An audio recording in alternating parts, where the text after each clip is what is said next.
Welcome, everyone. I don't know if can y'all hear the music that's playing? Let me know.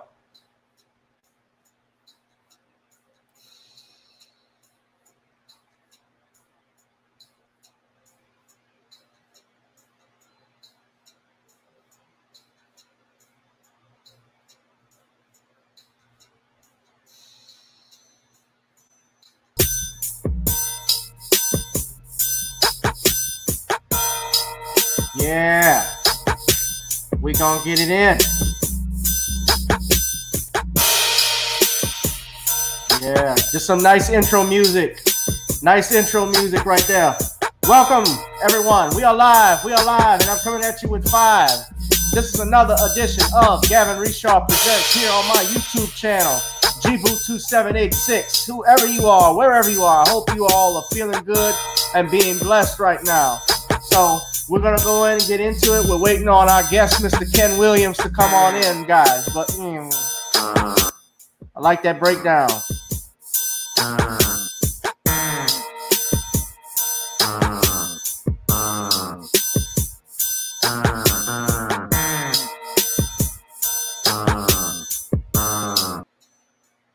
Oh.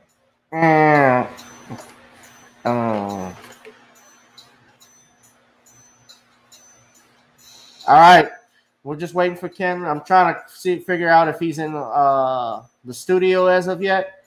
So let me stop this right quick. Yeah, that beat is kicking. Shout out to Professor Archibald for that. He put that one together for me.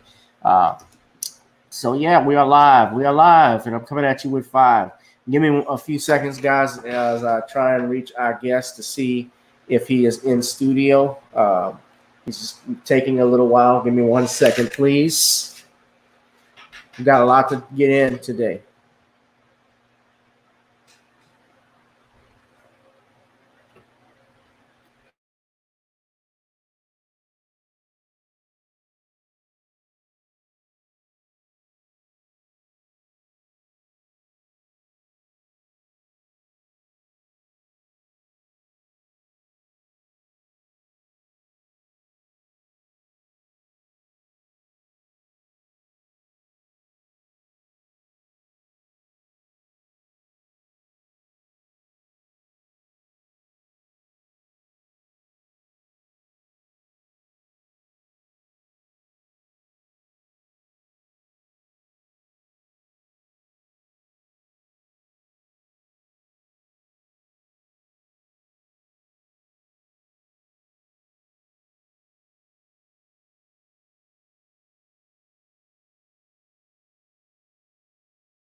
All right, guys, we're about to get started. Ken is just running a little late.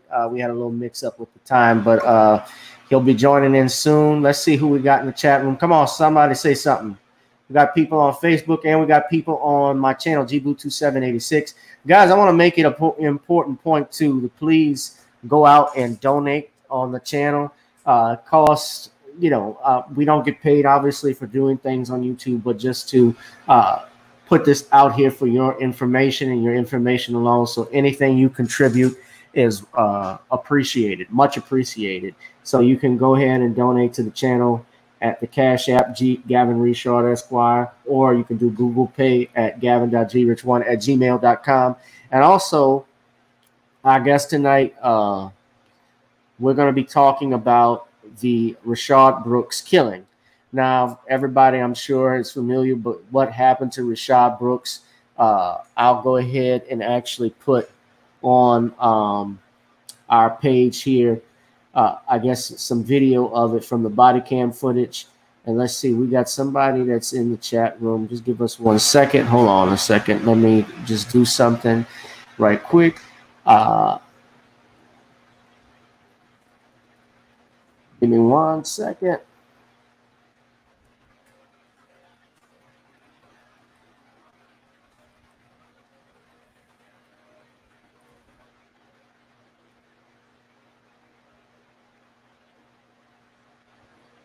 Okay, we're not ready for Ken yet, but let's see who's in the chat room right here. Good evening, the Far Side fan. The Far Side fan. Yeah, what's up, brother? Good evening to you. I hope everybody's doing well. We're going to go ahead and get started in a second. Just give me, let me put that music back on.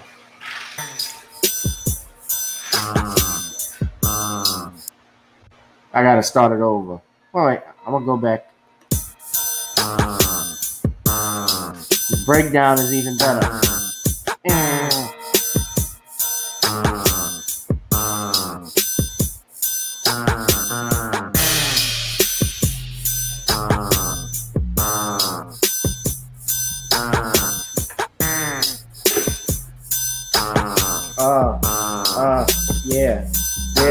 Yeah.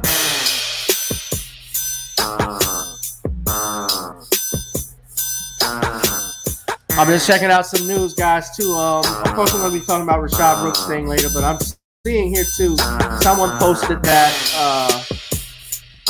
Vanessa Bryant, widow of the late, great Kobe Bryant, has had a lot of thirsty dudes digging into her Facebook account, I guess her messenger, to holler at her, I guess, sort of speak. And I don't know if what you guys think about that. Do y'all think that's too soon to try and join in, I guess, to make a pass at a widow? Is there a date and time limit? Do you think it's being thirsty, or you think it's just humanity that we try to move on? So let me know what y'all think right fast. And we're getting started. We'll just give me a few more minutes. We'll be going in on this. Yeah, this Rayshard Brooks killing is really, it's setting Atlanta on fire right now. I know there have been a lot of protests over the weekend. They've shut the interstate down. I am aware of the resignation of the police chief, Erica Shields, as a result of that. And this is coming off 2 weeks of, protests that were going on all across the country over George Floyd. And everybody has been on eggshells now. Because if we remember what happened with our brother George Floyd, and then all of these protests that were going on across the country, and in Atlanta in particular, you had the shooting, killing, well, not the shooting, but the police brutality that was displayed on those 2 college students that Ken and I had talked about before, the use of excessive force. And this came off, obviously, from years of protest and years of frustration. I think that this is all built up, especially from this coronavirus pandemic. Everybody's been stuck in their homes, and it's just been one big nightmare, man. And I think a lot of people are, frustrated. We're frustrated with seeing all of these things. It's like we're powerless. And right now, just looking at all of this stuff that has happened, is we don't know what to do. People are stuck like what to do, but I think that the water is boiling over right now. Oh, excuse me. Something went wrong with the music. I don't know what happened. Sadly, Rayshard Brooks, we got someone in here. The Far Side said, sadly, Rayshard Brooks caused his own death by resisting arrest, taking the officer's taser, and running away from the police. And the police was wrong for shooting him. Well, what I would say to that, Far Side, is this. While the guy was inebriated, and obviously it would have been a hazard to have him driving on the road, the way that the police officers handled it, in particular the killing of Rayshard Brooks, was out of the question, because there was no immediate threat to life. While they're, of course, they'll argue, well, he had a taser pointed at them. A taser is not considered a deadly weapon in Georgia. And, I've seen situations, I know of situations where white suspects who either were intoxicated or drugged out have actually attacked police officers with far more deadly weapons with a taser. I've seen white boys walking around in parks with a handgun. There's an actual video. He's walking around in a park where there are children, and he has a handgun pointed at children. Now, just waving around, not just children, but anybody that was around there. And that created a hazard in and of itself, because Lord knows if he shoots and that gun off, a bullet, doesn't have his name on it, like my dad said. It goes wherever it goes. And let's not forget Dylan Roof, after he killed the the 9 people, innocent people in that church, he was actually brought to a Burger King. And now, guys, we can get back to our regular scheduled program because we have our guest who is in here, Mr. Ken Williams. Hold on, let me get what's going on, Ken. What's going on, brother? Sorry for running a bit behind everyone. My apologies. That's all right. We appreciate you being here, and I don't imagine we're going to keep you too long, Ken. But it seems like we keep meeting on these circumstances, brother, where it's just tragedy after another. I called this Red Hot Summer. This is Red Hot Summer Part 2. I hear you. 400 years worth of Red Hot Summers. Yeah. So I guess we'll get into it, Ken. Everyone, I think, is familiar with the Rayshard Brooks shooting that has happened in Atlanta now. Of course, this is 2 weeks coming off, or 3 weeks rather, of coming off the George Floyd murder that took place in Minneapolis, Minnesota. And of course, the protests that have been going on across the country. Rayshard Brooks was obviously drinking. He was inebriated, but he was in a drive-thru at Wendy's where he was pulled over by the police. They woke him up and they talked to him for over 20 minutes before he was shot and killed. Now, I didn't want to play, and of course, this is graphic, but this is a video, obviously, for anybody that hasn't seen. This is on NBC News. I'm going to share that right now. Give me 1 second. So everyone can see, I guess, the clip from what happened. We're going to get Ken's take on everything, what he can show us from looking at these videos. So let me roll the clip. Showing Rayshard Brooks' deadly encounter with police are sparking a lot of discussion tonight about officer protocols. We asked law enforcement experts to analyze every angle and weigh in on what happened. Kathy Park has that and a warning some of the images are disturbing. Tonight, at least 6 different angles on the night of Rayshard Brooks' shooting show how his encounter with Atlanta police officers at a Wendy's parking lot turned deadly. NBC News spoke with several law enforcement experts who shared their perspectives on critical moments captured on camera. It all started when 2 officers responded to the scene. Somebody called 911 because you were asleep behind the wheel while you're in the drive-thru, right? After a lengthy conversation with Brooks, they administered sobriety tests and a breathalyzer after Brooks admitted to drinking that night. Officer Garrett Rolfe's body camera captured that moment. So you had about 1.5 drinks, but you don't remember what kind of drinks they were? No, sir. All right. I really don't, Mr. Ross. All right. I think you've had too much to drink to be driving. So put your hands behind your back for me. Law enforcement expert Cedric Alexander says the situation could have played out differently if policing was more about protecting than prosecuting. Could we have called a family member for him? Could we have given a ride around the corner home? Could we have called him an Uber? Could we have done something that was more in the realm of helping as opposed to just arresting? The next flashpoint recorded on police dash cam appears to show Brooks trying to break free from custody, followed by an intense scuffle on the ground. You can hear the police telling Brooks to stop. You're going to get tased! You're going to get tased! Stop! Mr. Ross! Stop! Come on, man. Stop! You're going to get tased! From both squad car dash cam angles, you can see Brooks wrestle away one of the officer's tasers and start to get up. Then comes the final escalation and the deadly use of force. The Wendy's drive-thru surveillance camera capturing the moments Brooks breaks free and runs away. It appears Brooks points a taser at Officer Rolfe, who discards his own taser and draws his firearm. 3 gunshots are heard and Brooks goes down. Steve Gaynor with Georgia's police union says the police were justified in using lethal force. Based on that split second where the taser shoots at him, he makes a decision that he's going to shoot back with a deadly weapon. I believe, based on the videos I've seen, he had the right to return fire with a deadly weapon. I got to say something about Tactical police instructor Joe Ested says the officer's actions were not justified. The officer has to see an imminent danger of his life or the life of someone else. You see the subject running away. There's no life at risk at that time at all. Tonight, voices for police accountability and justice are growing louder for a shooting that's shaken the country again. Can you, in this case, shoot this individual? Should you shoot this individual? And if you did, why did you? So those are 3 questions that are going to have to be answered. Kathy Park, NBC News.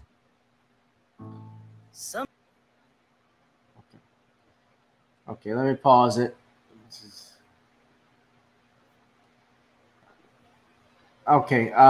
Yeah. So you saw that, Ken, and I'm sure you've seen the video, the actual video of the shooting that took place. And I want to get your thoughts about what that police union rep said, who said that this was justifiable. Could you give your opinion, please? Just on the video first. And I don't see as a police officer where that would be justified. I mean, you know, because a person has fought with you and is now running away from you, and even if they have a taser is a non-lethal weapon, and police are well trained as far as what the taser is in the use of force, you know, continuum and stuff. It is not a deadly weapon. So, you know, for police officers to not want to engage in a foot pursuit of a person who, you know, is drunk and didn't give them a problem for the better part of 20 minutes. They know who he is. They stopped him. They had his ID. They have his car there. They can run the plate if they hadn't run it already. They knew exactly where he lived, where he was probably going. I'm not in the clip, if I'm not mistaken. At one point, he had offered to officers that it was his daughter's birthday earlier that day. He did, which is the reason for him, you know, having drank earlier that day. It was a celebration for his daughter's birthday. So at some point in time, you would think that the human side of people would kick in. There are plenty of police officers, for instance, and politicians that get stopped in parking lots because they passed out drunk. And law enforcement officers around this country give those folks rides home, you know, give them a ride home. It helps to go and make sure that A, they don't take the vehicle and go out and get into an accident, and B, it also helps protect the officer, because the officer can say, hey, you know, I dropped that person off at home. Maybe I retained their keys and told them the next day to pick them up at the police station. Or if there's someone home, they give the keys to someone else who's another responsible adult to say, you know, make sure that the person doesn't go and get the vehicle and drive anywhere. So there are a number of different options that were available. Of course, when we're talking about the use of force and we're talking about the use of deadly force, if someone is running away from you, they're not closing the gap on police officers. They're running away. The officers are in a foot chase. The person can't pose an immediate threat if they're running away from you, even if they do have a taser. You know what I mean? Well, a taser under Georgia law, a taser is not considered a deadly weapon. And that's what Chris Stewart, who's the attorney for the family, was saying. And also, you know, Mr. Rayshard even pointed out, and it's important because I actually have looked at the body cam footage. He even pointed out that he was willing to walk home to his sister's house, and perhaps the cops could have, you know, escorted him. I mean, if they could escort Dylan Roof to a Burger King after he kills 9 people in a church, I just feel that these police, I know it's different everywhere, but, you know, as that other officer had pointed out, the law enforcement expert, could they have found other options that they could have used for this? Certainly. And speaking of that police union who tried to justify that, I have a question. Why are police unions, maybe you can answer this, how come they're so powerful in this country? I think because it seems like they have so much influence over the politics and so forth. Why does that happen? Well, if you think about law enforcement, since the 1970s, law enforcement has grown to, you know, more than 800,000 police officers around the country. That's one aspect of it. But at the same time, in many jurisdictions, police officers are well paid. For instance, in my former jurisdiction, city of Brockton, police officers are getting paid somewhere between, you know, $150,000, $200,000 a year. So when you're talking about that type of money, you're talking about the fact that these individuals that are a part of these police unions, and they pay dues, and they, you know, make sure that you know, they have the police unions for contract negotiations to try to go and, you know, lower the risk involved with management rights to go and control police.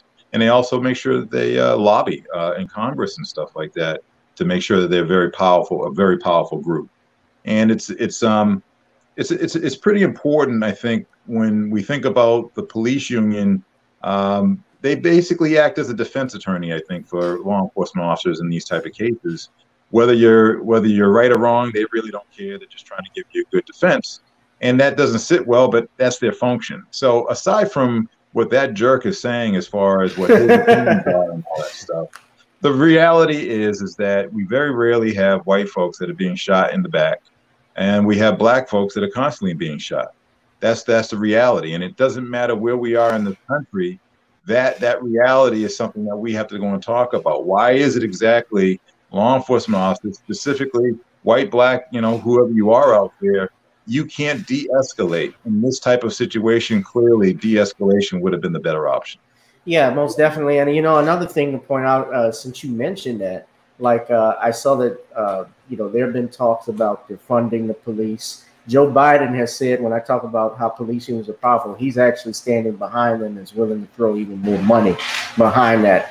And I saw in San Francisco, they actually removed requirements of police officers in non-emergency situations. So, for instance, I guess someone that may be mentally ill, I do know of instances where a mentally ill person may have carried a screwdriver when he was walking out of the house when a 911 call came and the cops opened fire and killed him.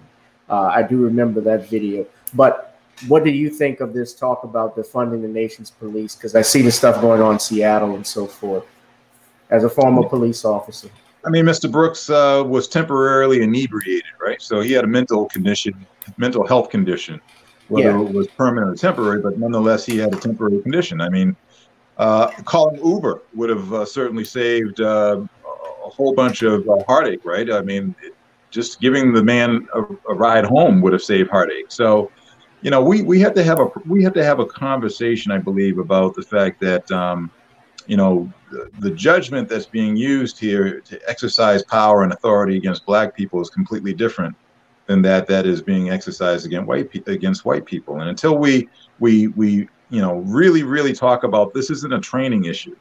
We don't have black cops for the most part going out there and being discriminatory or violating the civil rights of white folks at the same degree that white officers in this country have and seem to continue to want to go and violate the civil rights and Constitution and put black folks in fear of them. And this whole idea of a split second, there was no split second in that video. I mean, you had a man that was talking with police for over 20 minutes. They pat frisked him. They knew he didn't have a weapon on him.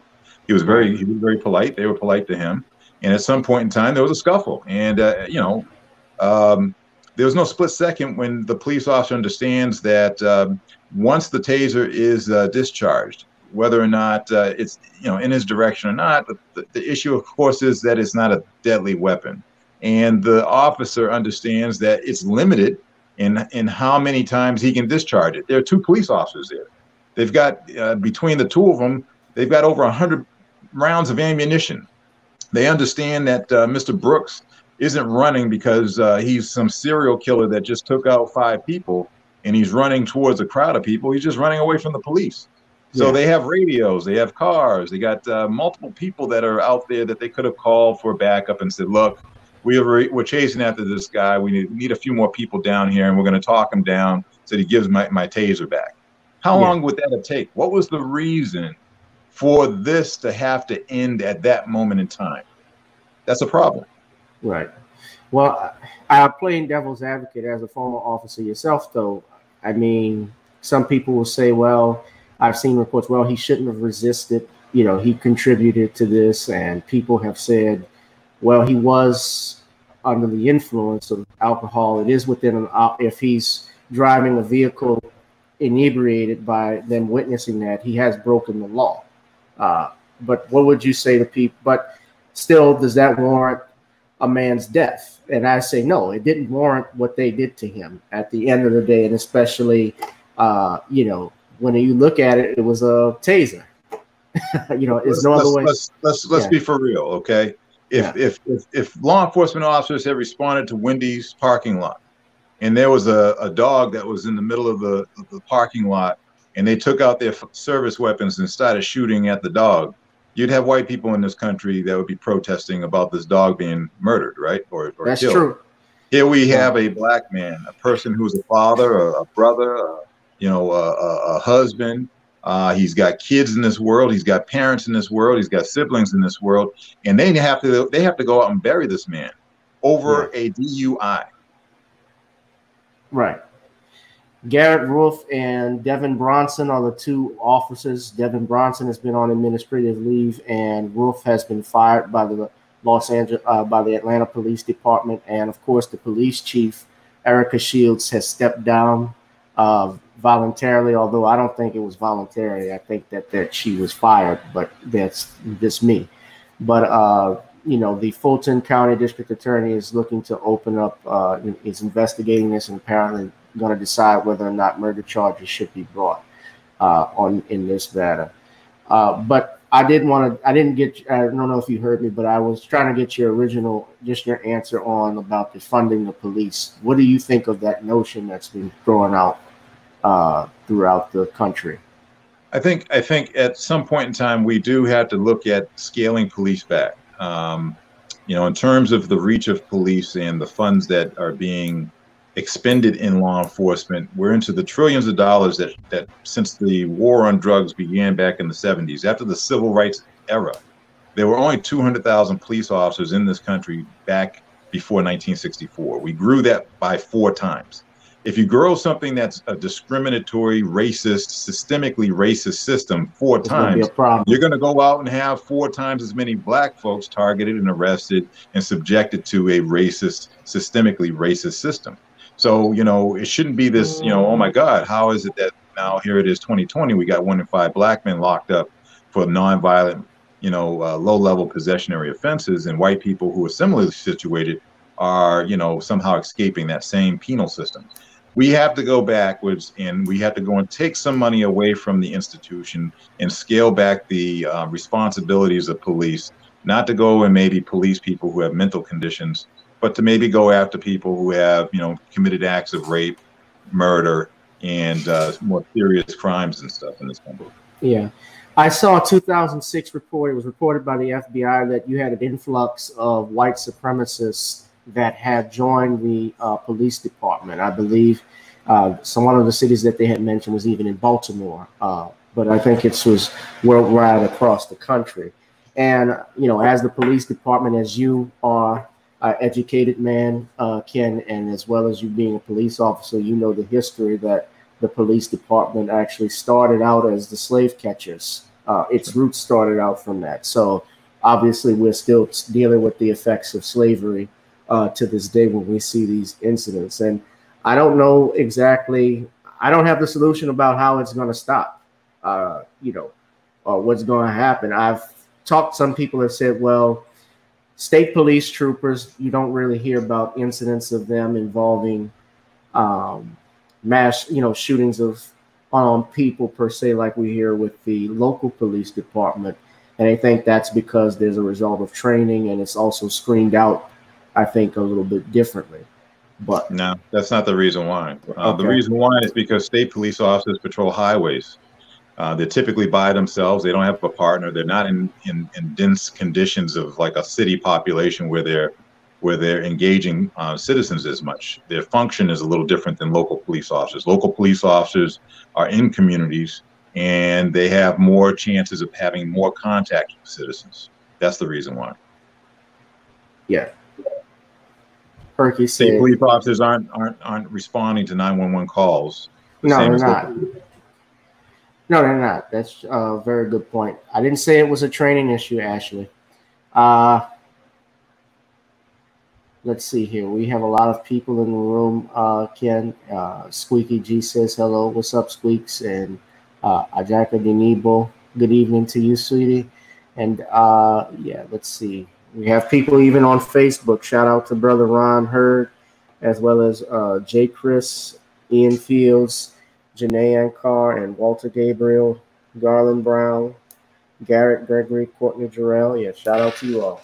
So let's talk about a solution. One solution that we can talk about that a lot of folks at the local level, local jurisdictional level, should be trying to push lawmakers to go and really consider is you know, having law enforcement officers pay for their own professional insurance. just like a doctor goes out and has to pay for their professional insurance, maybe it's time that law enforcement officers, each of them, have to pay their own insurance, because right now the citizens are paying for the insurance, the liability insurance of police officers. And, you know, at the same time, if a third party is involved with having to assess whether or not an officer is going out and committing these egregious acts, and it increases the risk of that officer maintaining that insurance, tether the job to the insurance. If the officer becomes uninsurable, kind of like a doctor, if the doctor wants to go out and botch a few knees because, you know, the doctor isn't very good at what they do, their insurance goes through the roof, and the hospital says, you know what, doc, we're going to have to get rid of you. Maybe go back and do research or something like that, but you're not going to operate on people anymore. Maybe police officers who are unfit to be in this profession need to be fired. Maybe that's one way that we can get rid of them. At the same time, if other law enforcement officers within the thin blue line want to go and, you know, not talk about what that other officer did that they witnessed, maybe their insurance rate should go up as well. And once we start having these type of, you know, third-party insurers assess risk, we'll have people start to go and understand that they need to change their attitudes about how they protect and serve everyone. Yeah, I think that's a good idea. I think the other thing is also hit their pension funds when they do that. You know, it may be something that may not happen in the future. I did see, you know, we're also talking about qualified immunity. Sure. The Supreme Court had declined to hear that today, which I thought doesn't surprise me. But of course, you know, that's another story. But I certainly don't think that this is something you fix just by training, because I mean, I've seen black men who've I can't think of the young brother's name, but the man who had the plunger that was shoved up his rectum 20 years ago, and they talked about sensitivity training for them. Like, how do you sensitize something like that? You can't. You can't. How do you sensitize somebody that shoots a man 41 times, like Amanu Duwilo? You know, no, you can't. No, you can't. And you know, the only way you can do something is when you punish these guys severely. Right. Yeah, either you take away their money, you take away their pension, or you take away or both. Go to jail. Yeah, they go to jail for the rest of their life. Yeah, yeah, and and this terrible loss of, you know, Mr. Brooks. I'm sorry for him and his family. And yes. Amadou Duello. Yeah, that's correct.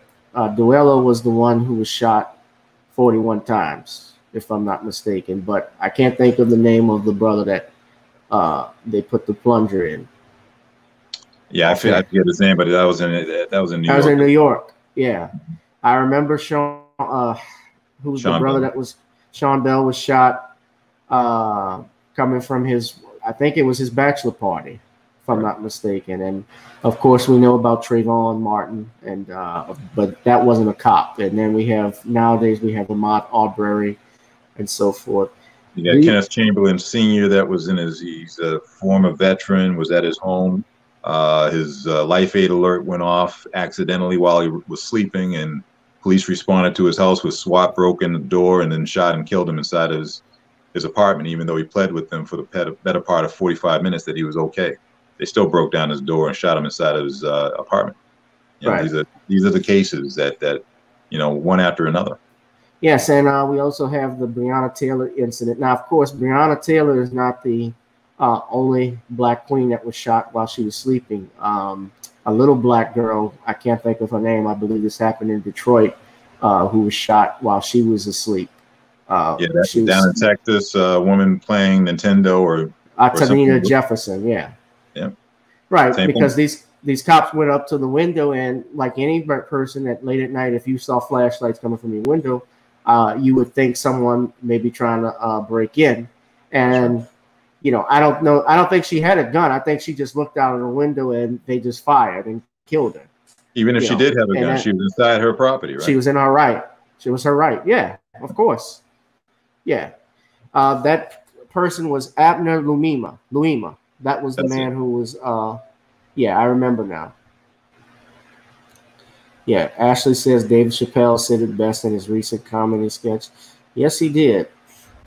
She's talking about 846 that Dave Chappelle did on Instagram. Let's see. Yeah, so many. There have been so many. And, I thought, I don't know what else that was going on in the news as far as that. People have been protesting, of course, it's been going on all week. And, from people here in New Orleans, they've taken down statutes and so forth. There have been people that it's just nonstop. I think a lot of people are just frustrated, when they see things like this everyone's happen. at the point now, I think, that there's enough. There's enough. Everyone out there is saying enough is enough. But I have to give the young folks a tremendous amount of credit because, at the end of the day, when we're talking about these injustices, someone has to go and have a voice and have a movement to go and make sure that it's brought to the surface. And these young folks out there, that are doing that are doing tremendous work. Yeah.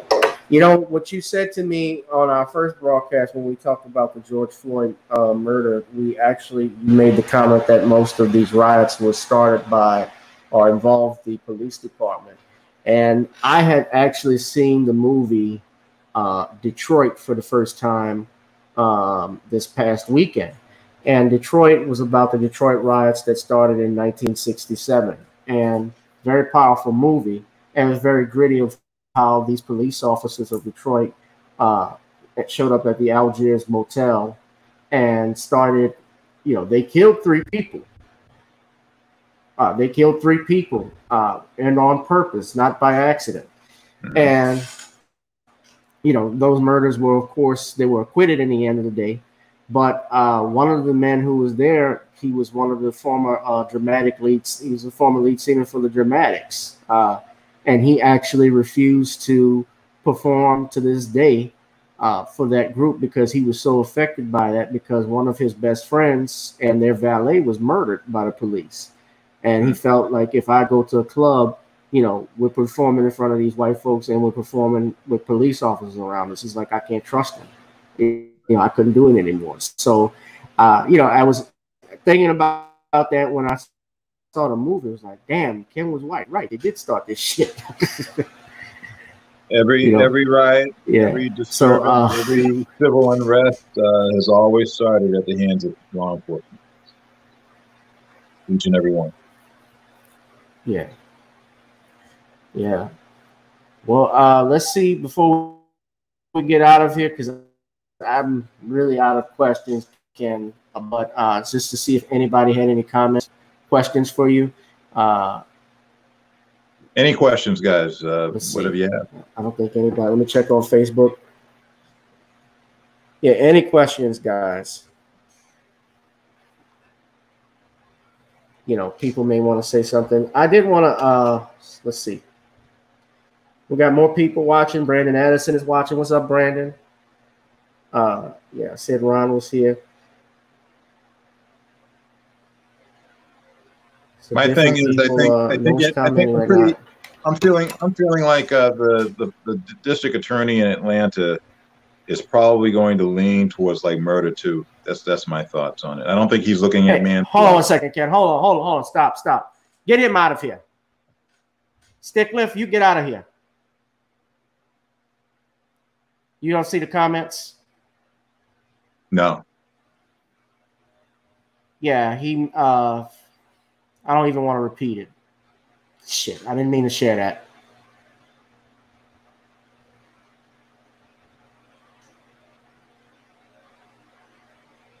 Trying to get my mods to get him out of here. All right, I got him. The one, not good. Can't do anything about the yahoos out there, man. No. Sorry about that, Ken. What were you saying? No, I was just saying that. Actually, I lost my train of thought on it. We were talking about the police, about the riots. Oh man. No, you gotta block people like that. They're gonna always come on here and start stuff. So I'm sorry. I was trying to get my mods to get on it, but I got it. But we were just talking. I'm sorry about that. We were talking about the shit. Now I've lost my train of thought. No, but we were talking about how riots are started by the police department and so forth, and every riot that you said. Yeah, and I remember, you know, I was there. It was about 2016 when Alton Sterling happened. That was right in my adoptive hometown of Baton Rouge. So things like that have gone on. So what was your question? Oh, Ashley Perkins had a question. She says, what legislation can we have put in place immediately to protect us as a group? You know, there are certainly more things that could be legislated, but I think the problem is that we have things that are already legislated that are not being used. Right. You know, at the end of the day, you know, if someone commits an act of murder and there's a person that aids and abets that person, that's an accessory to the murder. You know, we should be charging people accordingly. If someone goes into a bank and one person's a lookout and the other 2 or 3 people go inside the bank and there's a robbery in the bank and someone gets killed inside the bank and the person that's the getaway driver drives off with those other folks, they're all part and parcel of the same. They get charged accordingly with the murder. Law enforcement officers shouldn't be held to a different standard. They should be charged the same as anybody else. If you go out and you want to keep your mouth shut or, you know, falsify a police report after someone's harmed and you didn't intervene while that was going on and you were there, you should be charged accordingly. Yeah. Well, we have laws on the books, as you stated earlier, and I would second that because, you know, you look at the Civil Rights Act of 1964. Okay, we're back. Yes, Civil Rights Act of 1964 is there. We also have the 14th Amendment, which was enacted in 1868 that gave black citizenship and due process and equal protection. Unfortunately, that does not get enforced enough. And if you read Dr. Claude Anderson's book, Powernomics, where he talks about how, and this happened today with the Supreme Court decision with LGBTQ, where what's happening is that most other minorities are coming off of the backs from what the work that African Americans have put in. And so now, if you take affirmative, and this is something different, but if you take affirmative action, for instance, now, Ken, affirmative action was designed by Lyndon Johnson to remedy past discrimination, President Lyndon Johnson. Now it benefits white females because females are considered minority, even though they are the majority population in this country. But we look at them as, you know, women as powerless and so forth as to men. And that's the old, you know, the old way, that's the way of law. But now other groups have come in. And so there's no need for affirmative action it doesn't benefit black people, unfortunately. So either we lose, you know, jobs and so forth. And I think of what Morgan Freeman said when he was in Lean on Me about how blacks are being pushed into a permanent underclass. I certainly believe that now, then, and I believe it now more and more when I see this stuff. Squeaky G has a question. Are you in favor of privatizing and putting out to bid law enforcement services? I don't think that you can privatize it. The problem with privatizing it, of course, is that policing is paid for by the public servant, by the public. It's a taxpayer-driven entity, and you know, even for instance, there's always this talk about, you know, why don't you know, black neighborhoods maybe have their own law enforcement police force? Now you're actually double taxing citizens. You would have the general population that benefits from one police force that every citizen pays for, and then you'd have black citizens who are already poor trying to go and pay for their own private force, which, you know, we as a people can't afford that because we're poor, you know, in this country based on how most of our wealth has been stolen for 400 years. Well, I don't, black people necessarily aren't poor. What it is that our spending habits are, you know, we spend things on the wrong stuff, you know. No, we had to be honest about that. We had to be honest about that. Right. You know, if we're talking about, when I say that we're poor, what I'm saying is that when I look at white folks that benefited from the Homestead Act back before 1865, that gave them 160 acres for a single person who was white, or 240 acres for a family that was married, over for $5 or $10. It was was all that they had to pay for that, for a land grant. That wasn't given. That wasn't a system that Black people could benefit from because we're excluded from it. When I agree with that. When I think about 400, when I think about all those years prior to 1865, that Black folks worked, but they didn't receive compensation for the work that they performed, that was stolen generational wealth. So when I talk about us as a people being poor, it's because our wealth is in the U.S. Treasury. It's been stolen. And it's also in private corporations. It's been stolen. And we have to go and be honest about that. That's the reason why there is such a gap between us and them. It's not because Black folks didn't do what they were supposed to do. It's because our wealth has been stolen. Right. Well, I'm not saying that. Of course, our wealth has been stolen with slavery. But what I'm talking about is basically, as of now, when you look at, for instance, being the biggest consumers as African Americans, we're spending billions of dollars each year. And one of the things that I say when we have to like if we want to improve our conditions, the number one thing we need to do is start boycotting the places that treat us like crap and start withholding our dollars and spending it with each other and recycle it. Even when you look at Black Wall Street is a perfect example. You know, despite, you know, of course, slavery and racism, Jim Crow was there. And yes, we know that the white supremacists were there. They still were able to build a structure within that they were able to support each other. And they were doing business with foreign nations. And in all honesty, information that I've been reading, the reason why those things happened to the Tulsa, Oklahoma area had nothing to do with the Black man and a white woman, but more or less that a jealousy factor. Although, yes, that was probably a part of it as well, but I think it was a jealousy factor of how good these businesses were doing. So, yeah, we do have to have a conversation about our wealth being stolen. That's why a lot of people are calling for reparations for African Americans. I do see someone had mentioned here earlier. Let me just pull this up. Lyndon Johnson was a bigot. Well, you know, a lot of us go to work with bigots and racists, believe it or not. We work with them day and night. But I mean, he did sign that Civil Rights Act. You know, not of course, I know of things that he said, but shit, Ronald Reagan was a bigot too. I mean, all presidents since, you know, haven't been our biggest supporters. Ashley says, yep, cut the check. You have to. Yeah.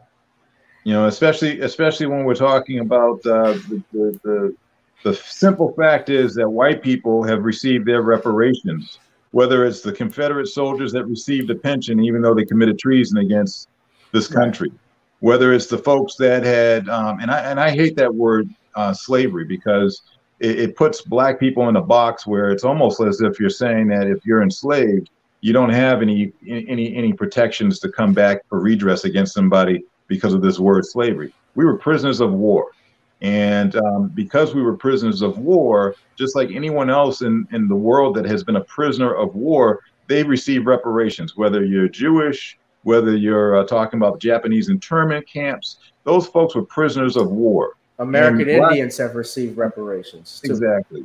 So you know, to place Black people into this category of slavery is by white design. It's not because we were slaves, it's because we were prisoners of war, but they don't want to admit that. Because if they have to admit that goes towards having to repay for damages and stuff. Yeah, well, I did see Joe Biden was asked that question about reparations, and he said that by Ed Gordon earlier this week, and he said that they would only consider it if the Native Americans are involved in it too. And I'm like, does he not know that there were Native Americans that also owned slaves? Right. That own Black state, and they've gotten they have gotten hundreds of millions of dollars in reparations as well. Squeaky G is complimenting you. He says, love Brother Williams. He is a great guest. That he is. He is great to be here. And anybody else have any more questions? I think nobody else has nothing else to say right fast. Let's see. Everybody but us got it, and we worked for it and built this country. That's what Ashley has said. Yes, absolutely. The Black man has built this country in America, a Black woman as well. The The Far Side fan says, I've heard that Native American numbers are dropping. Is that true? I'm not aware of that per se. I don't know anything about that. I don't either. Yeah. Gratitude for your words of wisdom. Thank you, Ashley. 1 point, brother. Yeah, she's just commenting more than anyone. If I do the next live stream, Far Side, I'll have that answer for you the next time I do a video and see what I have to say. But yeah, those of you, thank you all for joining us. We thank our guest, Mr. Ken Williams, who took his time to be here. We're going to go ahead and wrap this up. Ken, let everybody, I guess, know how they can follow you. If you have a LinkedIn or Twitter or Facebook that they can reach out to you. Certainly on LinkedIn, you can find me under Ken Williams Cable Services. On Facebook, you can find me under Ken Williams Cable Services. Also, my website, cableservices.com, offers a little bio about who I am, what I do as a consultant, and police practices, use of force, things of that nature. Yes. Okay. Let's see here. Actually, you're in luck, Far Side. I'm just looking this up right now. It says here, this is on National Geographic, but it's from almost 10 years ago. The number of Native Americans quickly shrank by roughly half following European contact about 500 years ago, according to genetic study. And of course, I got an ad pop up, so I'm trying to get out of it. I can't read the rest of it. I'm sorry. But I will definitely, I'll have that answer for you sometime in the future so we can go over it and talk about it, okay? So with that being said, and Ken, you also have a website? Yes, www.cableservices.com. Okay, you guys go there and check it out. And we thank you again, Ken, for being on here on the channel. Gavin Richard Presents. Guys, it has been great. We'll be back. Stay tuned. Please also, I will put this banner up again. Please subscribe to the channel, GBoo2786. Also share this video because this is about information. And if you could, we do ask that you donate to the channel as well. Anything that you can contribute is greatly appreciated. And with that being said, well, we got one more comment. Let me, before I get out of here. Oh, Ashley just said, good broadcast, brother. Cheers. Thank you, sister. I appreciate it. Oh, yeah, we're gonna keep it in. Farside says, thank you, GBoo2786. Thank you for tuning in. And with that, guys, I am out. God bless you all. Be safe out there and step your game up, especially your 2A game. Peace. Hey, wear masks and gloves. Yeah, wear masks and gloves too. All right. Thank you.